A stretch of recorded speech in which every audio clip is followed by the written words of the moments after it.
And I think probably for me, one of the things was kind of the first time I heard Brian Setzer Orchestra. And it was like a light bulb going off the first time I heard that. It reminded me of the first time I heard Motorhead. First time I heard Motorhead, I was a huge metal fan and I was a huge punk rock fan. And then I heard someone put them together. And it was like, wow, you can put them together? And I think that made way for the whole thrash movement. That's, you talk to any of us, the Metallica guys, the Anthrax guys, or whatever, we all come from metal and punk backgrounds, and thrash is kind of a blend of them both, So for Setzer was the first guy I heard take rock and roll and mix it with big band and swing.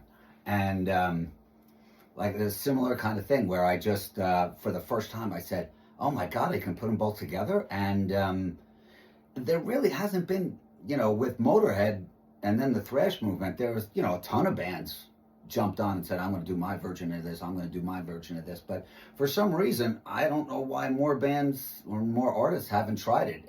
To me, it's just a match made in heaven to put those two things together. Even bands like Big Bad Voodoo Daddy, who I like a lot, or Imelda May, or, Royal Crown Review, and some of the other bands, they'll mix a little bit of jazz and a little bit of this with the horn section, but not the rock and roll part of things.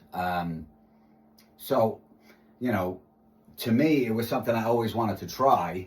And, hearing Setzer for the first time kind of sparked that and led the way to say, let me see if I can kind of jump into this genre and take swing and big band and mix it with rock and roll and see what I could come up with. And I love it. It's the kind of music that I've always loved. It's fun as hell to write. So I wish there were more. Then there's other people's records I could buy besides just mine and Setzer's. So we'll see.